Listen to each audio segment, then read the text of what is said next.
Welcome back to the BounceBack Leadership Show. We're so glad you joined us. We're so glad you're here. This is a show where we talk about how we can bounce back from our setbacks. Because in life, we all have setbacks. We all do. It's how you bounce back from them that really counts. So we have a lot of good guests, great guests coming on.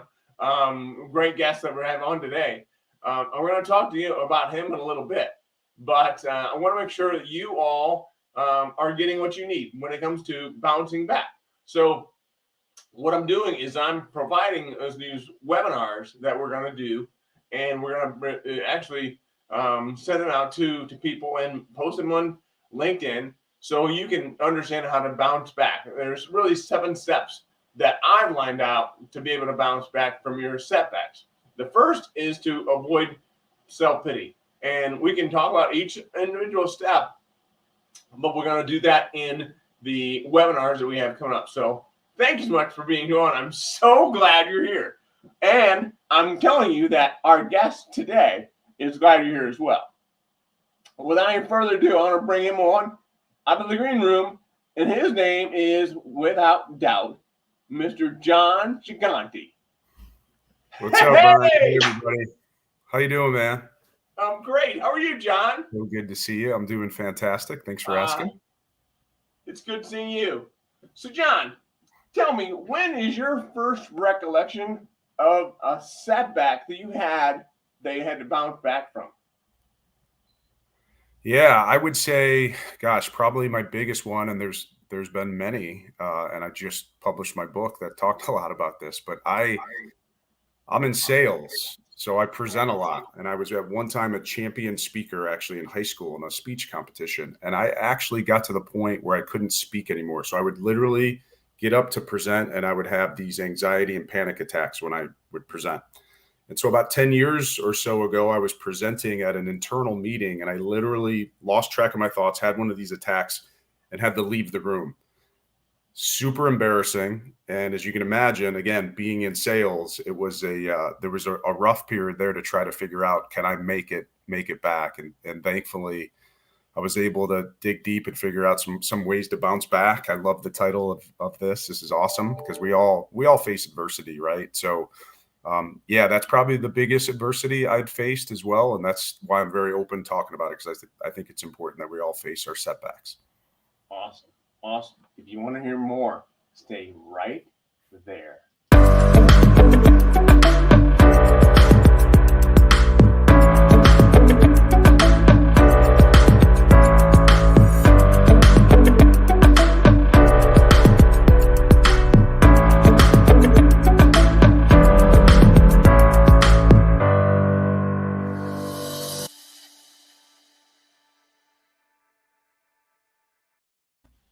Hey, Jon, thank you so much for joining us today.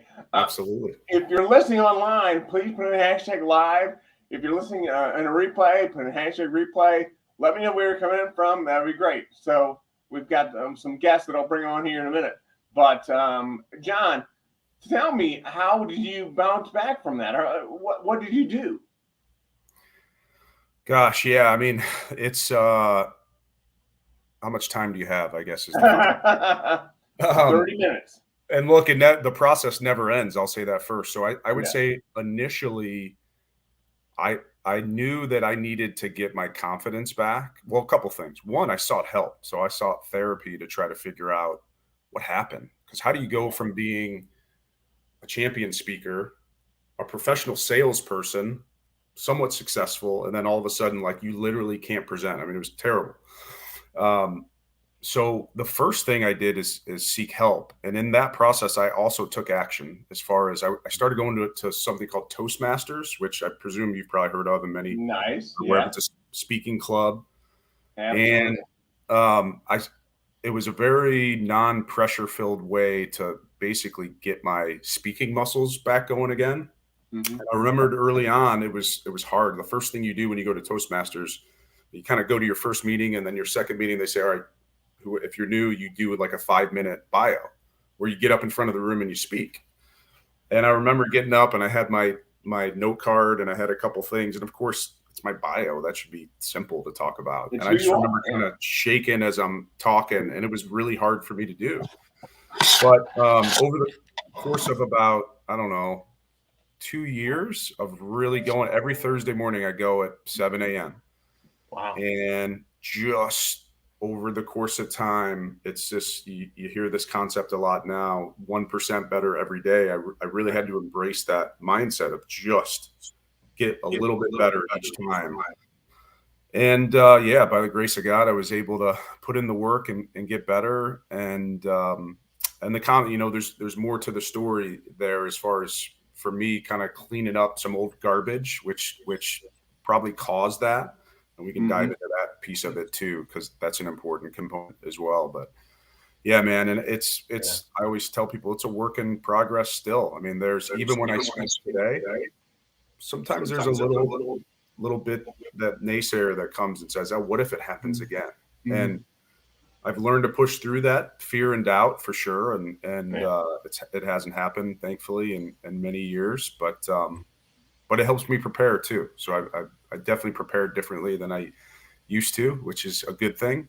And yeah, so you know, I'm very open about talking about it. Some people say, "Man, can't believe you even share that. That's crazy." But I said, "No, man, we all deal with stuff. We all gotta." And nobody would ever know. It's so funny. I hear that all the time now. Like, no way, we'd never imagine that you've struggled with that. And that's, I think it's a gift to be able to share that. Yeah. Well, there's some people that are on here today that can identify with what you're talking about. Our friend Eric Bam, and there's also Ted Legal is on. Ted, good seeing you this morning. Hopefully you're doing well. But really, I mean, that's so important to talk about these sorts of things.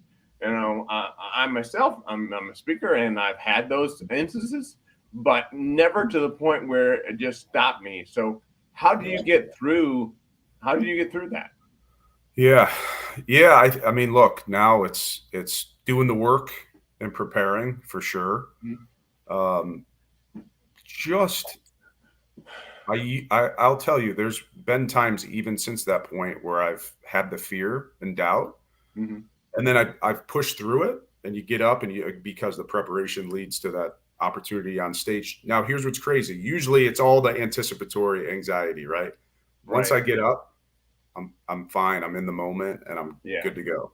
So I've learned to embrace that and just know that, look, that the anxiety is probably not going to go away. And I've heard people in sports talk about, don't call it the jitters or the butterflies, call it being excited. You're not anxious, you're excited. And so just that little flip, I think, is really important. Naming it. Cool. Yeah.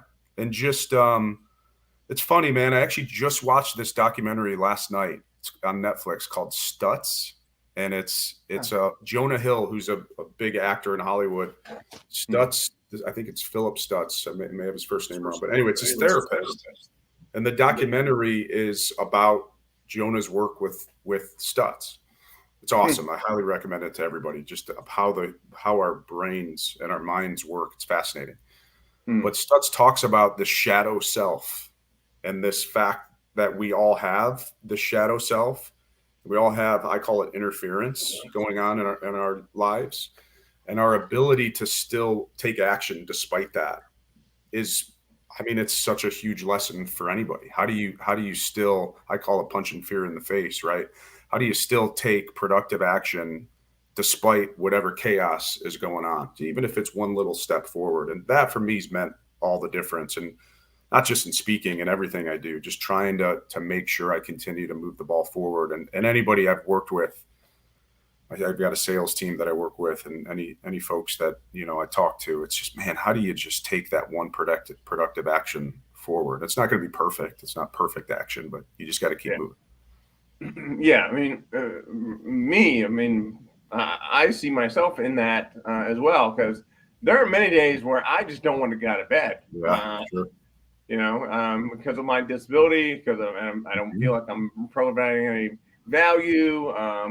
All those naysayers that are really in my own head.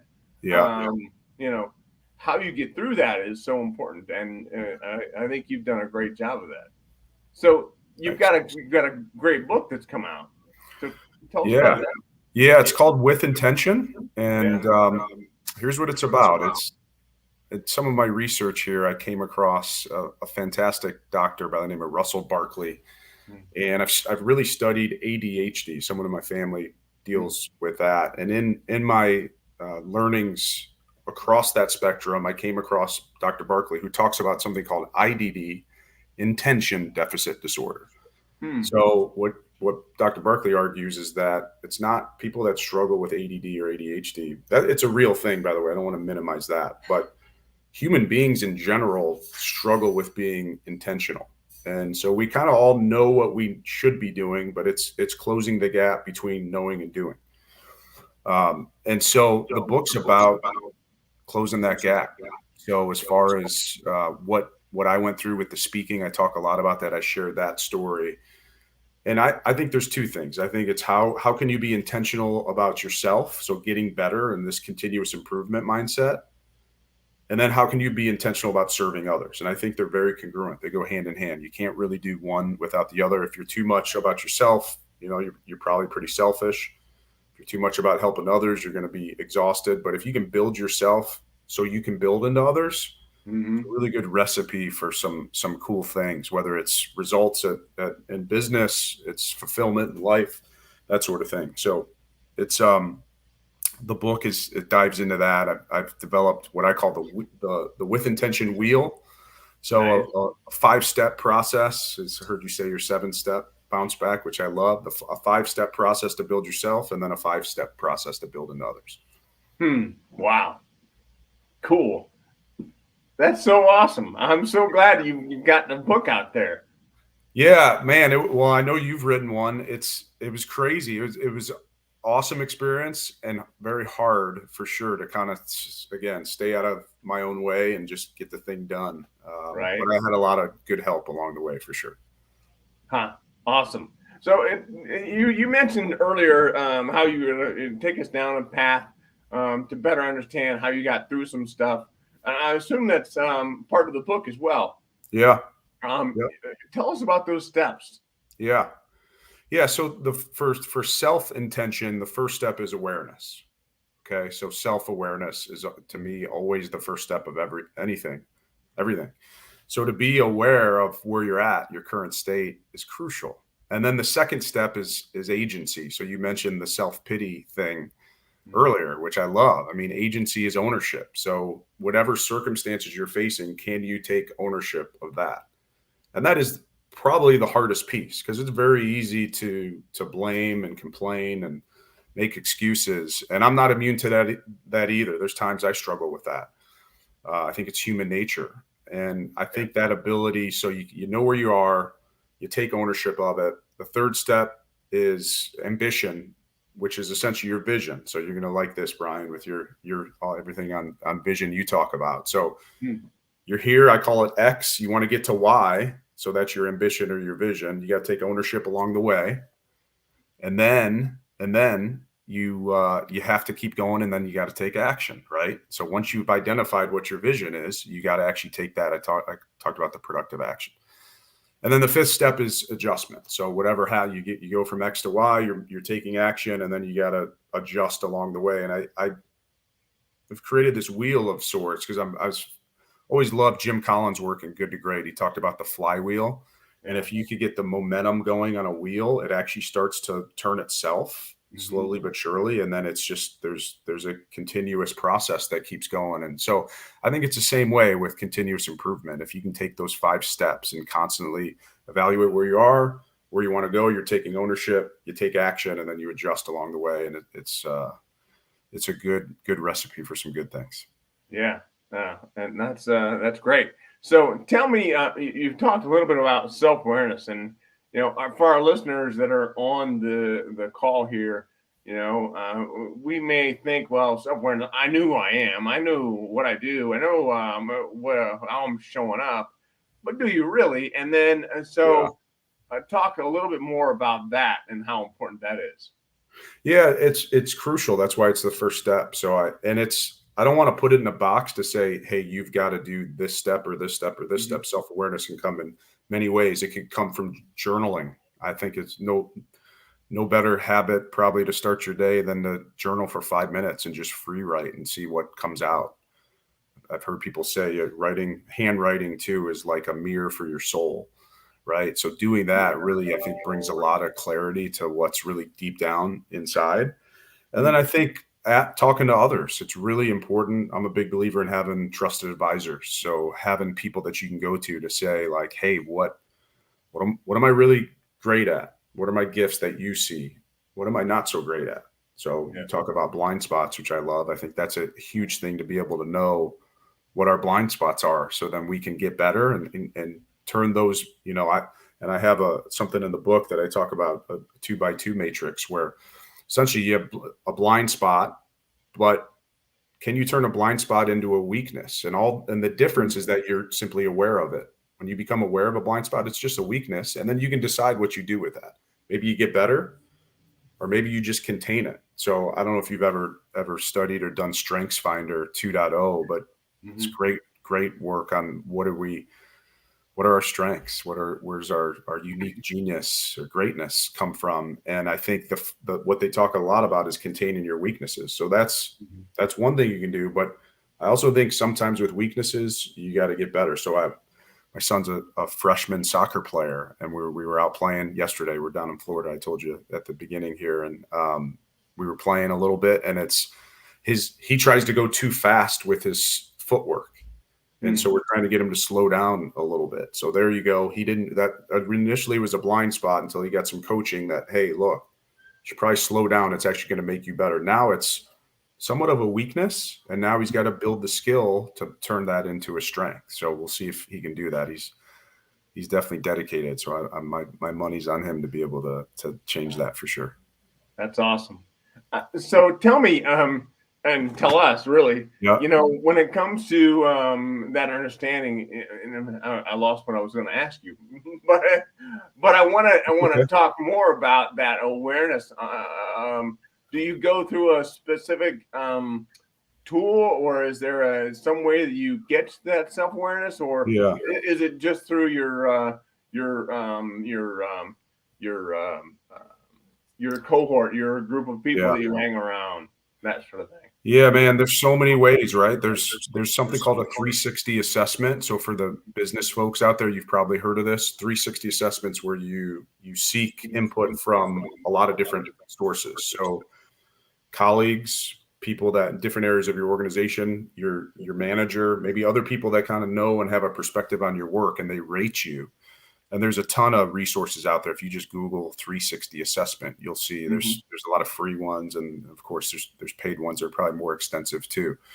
But I love the 360 because it gives you a good snapshot of what other people think. And then what you do is you take it as well, and you grade yourself, and then you see how other people grade you. So you can see where the gaps are. That's the beauty of it. It shows you, hey, I thought I was really good at communicating, and yet everybody else ranked me a little bit lower. Or, man, I didn't think I was good at communicating, but everybody else ranked you higher. Like, oh, maybe I'm a little too hard on myself. So it gives you that feedback on what you need to work on. The other thing, I've done this, it's on my website. If you go to my website, jongiganti.com, I created a tool. There's probably about I don't know, 6 to 10 minute video of the Wheel of Life training. So I'll take you through the Wheel of Life, and all that is you rate yourself on a scale of 1 to 10 and call it 5 to 10 areas of your life. So it could be physical, mental, work, financial, spiritual, whatever that is for each individual. And you rate yourself, and then you put it on a wheel, and there's a printable document with that. And I can share that with Brian if you want to share that to everybody. But you start to see where there's things aren't matching up. A wheel, you want it to be consistent, right? Because then it's going to roll a good way, or consistently. But if my spiritual life's at a 2 out of 10 and my financial life's at a 9 out of 10, there's probably, I may on paper feel like things are going well, but man, there may be something I gotta do on that spiritual thing to bring it up. Or health. You see that a lot, right? A lot of people have a lot of success in the business world, for example, but their health takes a hit. and maybe their health is ranked a 3 or a 4. And so it's a good snapshot to be able to see. I love the visual of it. I've learned it from others and I'm just put my own somewhat spin on it. But there's so many ways. Again, that's why I hesitate to just say there's like one way to do it. I know everybody's looking for the silver bullet. I think the most important thing is just that you're consistently seeking it out. Right. It's that consistency that really pays off. Yeah. Do I have your website right here? It's jongiganti.com. I don't know. Yeah, I can't see it on the screen, Brian. I don't know if you can't see it? Okay. Oh, I got the private chats up. Let me go. Okay. I can see comments now. Eric and Ted, I see in there. Oh, yeah. I'm sorry. I see it. Yes. Okay. That's cool. it. Yep. And With Intention is the name of the book, right? With Intention is the name of the book. There's a link to the book and the course in there. You can see it on the website. Awesome. Oh, wow. A lot of stuff here. So you're busy. You have a lot of stuff going on. You're doing the book. You're speaking. You're an IT sales manager. So who helps you to see what you don't see? Who helps you to see your blind spots? Yeah. A lot of people for sure. I'd start with my wife. Who do you listen to? I've been fortunate to have a lot of friends and colleagues throughout my career that we talk a lot about this stuff. So that's super helpful. For me, it's really important to start my day in the Word of God. So that's the first step. And I feel like that's probably my biggest feedback comes from that time I spend where I get in the Word and I try to listen and see what things I need to work on. So that's probably my primary. But from a people standpoint, I'd say my wife and then a couple of trusted colleagues that I can go to. And look, here's how I run. If you talk to my team, my sales team, I'll tell them it's a partnership. I believe in iron sharpens iron. So as much as I'm leading the team, I want them to give me feedback too. I want it to be an open book, so to speak. And I know that's a little, got to be careful with that because certainly there's a leadership and an employee perspective with that. But I hate titles and I'm not big on I hate when anybody calls me boss. I'm not a fan of that. Right. So they can give me feedback. My clients can give me feedback just as much. Right. What I've learned through this journey is we're not perfect. I mean, we're going to make mistakes. We're going to fail. So let's just let's just get up and keep going. Yeah. How do we bounce back? Bounce back, man. You got it. I love it. Absolutely. Well, that's cool. So what's next for you? So, oh man, I'm just coming up for air from the book, I would say. So I'm really honored that it's having an impact. And man, I just want to help. I want to be helpful. I want to add value. It's the feedback's been really good. I'm pretty vulnerable in the book and authentic about my story and my journey. So it's somewhat of a surprise to some people. But there's a lot of encouragement there. So I just got invited in to speak to a couple of sports teams, high school sports teams. So I'm excited about that. That to me, and that's the backstory is I was a collegiate athlete. I played soccer and I struggled because dealt with parents split up, had a little bit of a messy divorce and I didn't deal with that the right way at a young age. So I threw myself into the sport, into soccer, and then didn't realize that even earlier in life, I had some junk that I never took care of, right? Kind of swept it under the rug.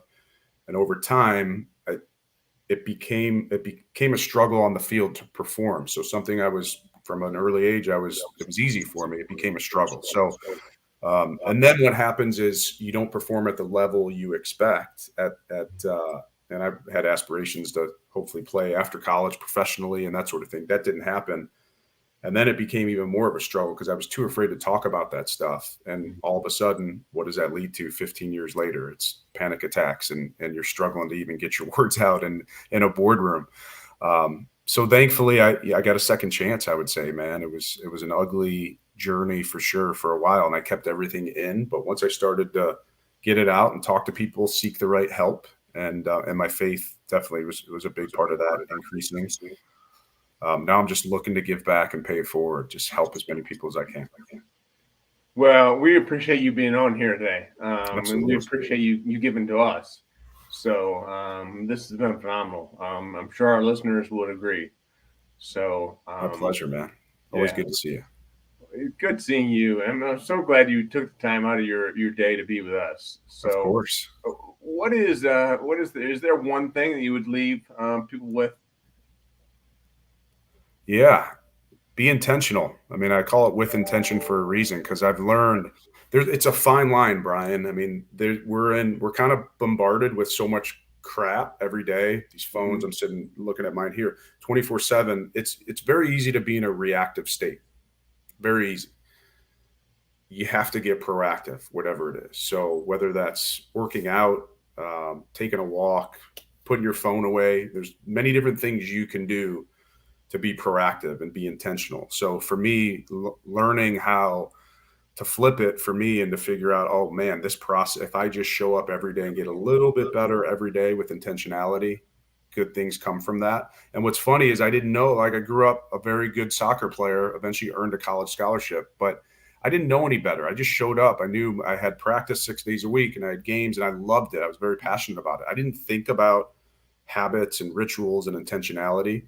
And now it's become a life obsession for me because I know how important it is. And I'm a believer that habits you always have to work at them. I don't know if they're ever fully formed. And I know some people may argue that, but I think it's think about eating or working out. Like it's very easy to fall off track. And then you look back a week later, like, oh man, I don't feel as good as I did. But when you're in the mix and doing it every day, it's much easier to keep going. So that intentionality piece, whatever it is, figure out what your habits are that put you in best position to succeed and be the best version of yourself. So then you can serve others. Again, to take it back to the beginning, they go together for sure. Awesome. Cool. Well, thank you so much. I really appreciate you being with us. Would you hang out in the green room for us? Of course. And I will be right back. I'll close out the show. See everybody. Thanks, Brian. See you, John. Wow. Huh. Amazing. Great story, great book, great interview. So looking forward to having Jon be a part of this going forward. So, we don't know exactly what that means, but I know it's going to happen. So next week we have yours truly is going to be on, and I'm going to be speaking specifically about the BounceBack Leadership and how we can all take those 7 steps that we talked about. And maybe we may even talk about those 5 steps that Jon mentioned. I appreciate you all being on. If there's ever anything else that we can do, let me know. If you want to have a specific guest come on, let me know. And as always, keep one eye on the road. We'll talk to you soon.